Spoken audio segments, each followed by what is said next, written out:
えええああ、sarap. えええー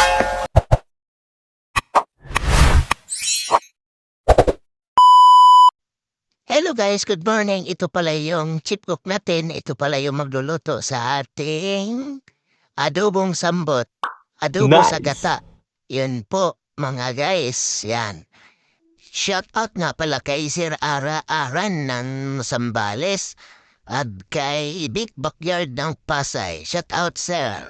Ito nga pala mga guys, ang ingredients na nating lutuin. Ito po yung bawang, tapos sibuyas. Yan. Tapos itong mga ingredients nito, yan gaya nito. Suka, pamintang dahon, laurel, o magic sarap, nor, tsaka toyo. Tapos yung gata natin na dalawang piga. Ito po yung unang piga. Tapos yung isa naman, yun po yung pangalawang piga. Ito, yan. Ito po yung pangalawa, medyo malabnaw siya. Yan po una ating ilalagay doon sa ating pinapuluang sambot. Tapos ito yung pang-final natin. Dito guys, ang masarap. Yun talaga ang pangpalasa. Yan. Yan ang gusto sa lahat. Tapos itong sili, yan. Hihiwa tayo ng sili. Yan. Yan, medyo kakapit ng kaunti na madikit-dikit ng kaunti sa ating labi. Itong sili na to. Yan guys. Yan. Tapos guys, itong pula, palamuti natin kasi masyadong manghang. Tapos kung mahilig ka naman sa anghang, damihan mo ng pula na sili. Yan guys, pakulo na tayo ng mantika guys. Para maumpisa na natin, para malagyan na natin ng bawang. Yan, bali painitin lang natin to guys. Pag uminit na, lagyan natin ng mantika. Yan guys, lagyan natin. Yan, ito guys. Pag kumulo na guys, umpisa na natin yan. Para magtuloy-tuloy na tayo dyan. Yan, pakulo tayo.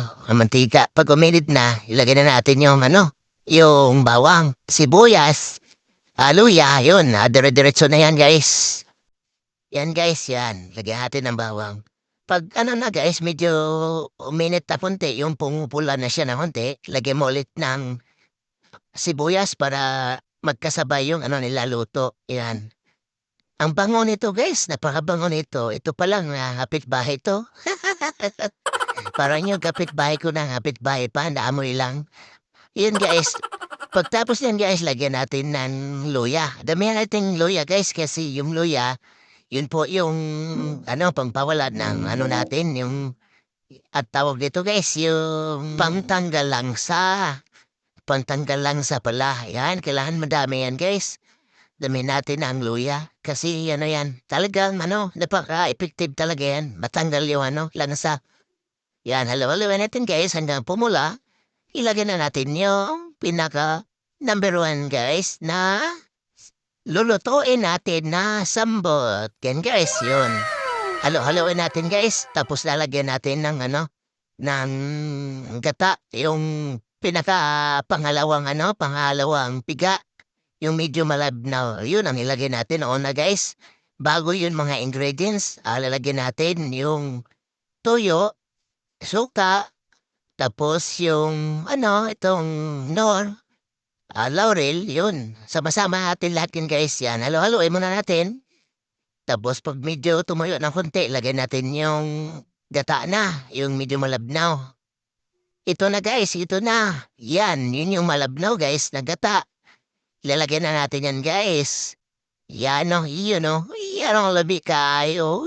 Wow! Yan. Ilagyan natin yan guys. Tandaan lang, baka matapon guys. Sayang naman yung sabaw guys. Yan.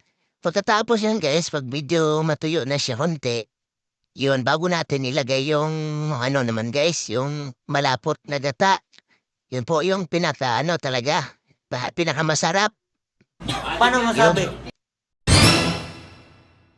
Ito na guys, ito na talaga ang pinakaantay natin. Woo, kulong-kulo na, bilalagyan na natin tong puro gata. Yun, yung malapot. Yan na guys, yan na guys. Pinagkantay natin guys, oh. Woo. Ito na ang lamig kaayo guys. Yan guys, pagka kulo natin yan, lalagyan natin ng ingredients para di ganong lalambot yung mga yung sili na yung kulay green, tsaka yung pula yan guys. Siyempre titikpan na ni yan guys, yung kusinira natin, chef cook. Yan guys, oh. Anong masasabi mo guys? Nag-thumbs up guys, ibig sabihin, okay. Ito na guys, yan oh. Kulo pa lang guys, ulam na. Siyempre guys, yung master cook dyan guys, ang titikim, siyempre. Titikman natin to guys kung pasado na. Yan na guys. You know? Yan oh. Woo! Yan. Hop, tingin mo na sa gilid. Tingin sa kamera. Anong masasabi mo guys? Oh? Taas yung kilay ayos pala. Posado kay Master.